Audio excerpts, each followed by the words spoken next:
আমাদের প্রতিষ্ঠানগুলা কত দুর্বল হয়ে গেছে আমাদের প্রতিষ্ঠান।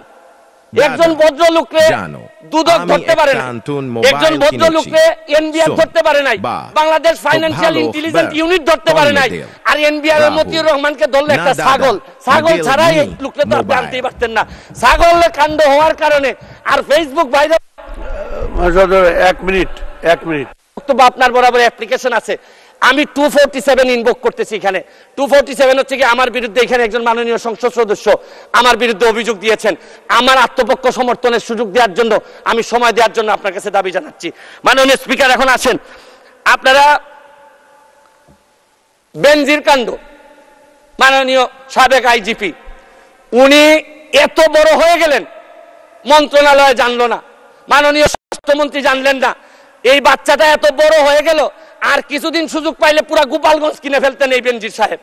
তারপরে এইটার দায় এই মন্ত্রণালয় এড়াইতে পারে না মাননীয় স্পিকার। এখন আপনারা কালো টাকা সাদা করবেন, আমার কোনো অসুবিধা নাই। যদি মনে করেন টাকা রয়ে গেছে, কিছু টাকা জমানো বা বিভিন্ন অলস টাকা রয়ে গেছে, এটারে সাদা করবেন, কোনো অসুবিধা নাই। কিন্তু এই সাদা করার মধ্য দিয়ে বেনজির আর মতিউরের টাকাও যদি সাদা হয়ে যায়, আর এদের ভবিষ্যৎ প্রজন্ম উত্তরাধিকার, আদর্শের উত্তরাধিকার যারা, তাদের টাকাও যদি সাদা হয়, তাহলে এই সময় শেষ। এই সরকারের বড় একটা সমস্যা, টাকা পাচার ঠেকানো যাচ্ছে না।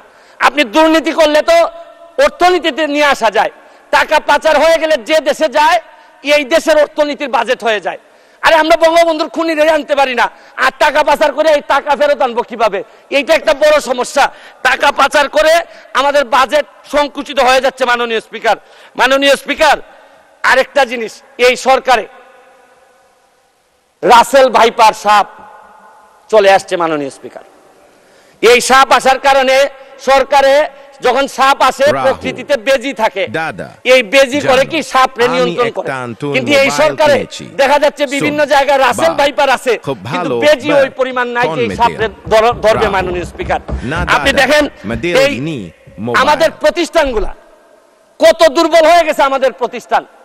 একজন ভদ্রলোককে দুদক ধরতে পারে নাই, একজন ভদ্রলোককে এনবিআর ধরতে পারে নাই, বাংলাদেশ ফাইন্যান্সিয়াল ইন্টেলিজেন্স ইউনিট ধরতে পারে নাই। আর এনবিআর এর মতিউর রহমানকে ধরলে একটা ছাগল, ছাগল ছাড়া এই লোককে তো আপনি আনতেই পারতেন না। ছাগল কাণ্ড হওয়ার কারণে আর ফেসবুক ভাইরাল। 1 মিনিট বক্তব্য আপনার বরাবর অ্যাপ্লিকেশন আছে। আমি 247 ইনভোক করতেছি। এখানে 247 হচ্ছে কি আমার বিরুদ্ধে এখানে একজন মাননীয় সংসদ সদস্য আমার বিরুদ্ধে অভিযোগ দিয়েছেন। আমার আত্মপক্ষ সমর্থনের সুযোগ দেওয়ার জন্য, আমি সময় দেওয়ার জন্য আপনার কাছে দাবি জানাচ্ছি। মাননীয় স্পিকার এখন আসেন, আপনারা বেনজির কাণ্ড, মাননীয় সাবেক আইজিপি উনি এত বড় হয়ে গেলেন, মন্ত্রণালয় জানলো না, মাননীয় স্বাস্থ্যমন্ত্রী জানলেন না। এই বাচ্চাটা এত বড় হয়ে গেল, আর কিছুদিন সুযোগ পাইলে পুরা গোপালগঞ্জ কিনে ফেলতেন এই বেনজির সাহেব। তারপরে এইটার দায় এই মন্ত্রণালয় এড়াইতে পারে না মাননীয় স্পিকার। এখন আপনারা কালো টাকা সাদা করবেন, আমার কোনো অসুবিধা নাই। যদি মনে করেন টাকা রয়ে গেছে, কিছু টাকা জমানো বা বিভিন্ন অলস টাকা রয়ে গেছে, এটারে সাদা করবেন, কোনো অসুবিধা নাই। কিন্তু এই সাদা করার মধ্য দিয়া বেনজির আর মতিউরের টাকাও যদি সাদা হয়ে যায়, আর এদের ভবিষ্যৎ প্রজন্ম উত্তরাধিকার, আদর্শের উত্তরাধিকার যারা, তাদের টাকাও যদি সাদা হয়, তাহলে এই সময় শেষ। 1 মিনিটে শেষ করুন স্পিকার। মাননীয় স্পিকার, এরপর আমি বলতে চাই, মাননীয়, আমি সিলেটের মানুষ। আমার সিলেটে আমি যখন বক্তব্য রাখতেছি লক্ষ লক্ষ মানুষ পানিবন্দী। আমি আপনার মাধ্যমে মাননীয় প্রধানমন্ত্রীর কাছে দাবি রাখতে চাই, একটা হাইড্রোলজিক্যাল একটা রিসার্চ করেন। আমাদের এই পানি আগে কখনো বন্যা হইতো না, এইরকম 22-এর বন্যা, 24-এ বন্যা, আমরা একেবারে দেবে গেছি পানির নিচে। মাননীয় স্পিকার, এইটা জানা দরকার যে আমাদের এই ভারত থেকে আসা পানি কোথায় কোথায় বাধা পড়ে, এটা দেখতে হবে মাননীয় স্পিকার। অনেকে সন্দেহ করে মিঠামইনের রাস্তাও আমাদের এই দুর্ভোগের কারণ। যদি হয় এইটারও মডিফাই করতে হবে, কারণ একটা জেলারে আপনি সৌন্দর্য দিয়ে আরেকটা জেলা ডুবাই দিতে পারেন না মাননীয় স্পিকার। আমি হাইড্রোলজিক্যাল স্টাডি এবং এই স্টাডির ফলাফল আমাদের সামনে নিয়ে আসার জন্য দাবি জানাচ্ছি মাননীয় স্পিকার। মাননীয় স্পিকার, একজন সংসদ সদস্য আমার ব্যাপারে অভিযোগ তুলছেন যে আমি যে বরাদ্দ পাই এইটা ফেসবুকে দিয়ে দিছি। 25 লক্ষ টাকার 25 কোটি টাকার কথা বলা হয়েছে। আমি বরাদ্দ, মাননীয় সদস্য, আজকে বক্তার তালিকা অনেক বড়, 1 মিনিটে শেষ করুন।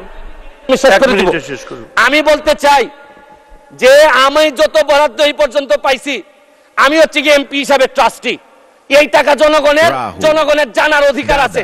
আমি ফেসবুকে দিয়েছি, আমি একটা হয়তো নতুন প্রকল্পের মোবাইল জায়গায় টাকা কিনেছি। বলছি, কিন্তু So, টাকার মধ্যে কোনো বাহ, ব্যবধান ছিল না, খুব ভালো, কারণ নতুন বাহ, জেনারেশন कौन में আপনি दे? যা বরাদ্দ পাবেন রাহুল, তা জানতে চায়। না দাদা, এবং আমি বিশ্বাস করি Madel বঙ্গবন্ধুর needs আদর্শের সৈনিক mobile। হিসাবে আমি এই ট্রান্সপারেন্সি আমার মধ্যে এটা থাকতে হবে, এবং আমি এই কথা বলি আমি আমার এলাকার এমপি হয়েছি। মাননীয় স্পিকার, আমি মাননীয় প্রধানমন্ত্রীকে চিনি। আমার একটা বিশ্বাস, সব দুর্যোগের মধ্যে উনি আমাদেরকে পার করাবেন, কারণ আমাদের মাননীয় প্রধানমন্ত্রী বঙ্গবন্ধু কন্যা, উনি এমন এক পাখি যিনি ডালের উপর বসেন ঠিকই, কিন্তু তার ভরসা ডালের উপর না, তার ভরসা পাখার উপর।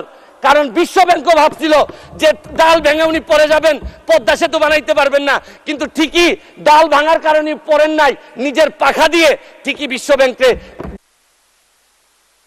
ধন্যবাদ মাননীয় সদস্য, আপনাকে অসংখ্য ধন্যবাদ।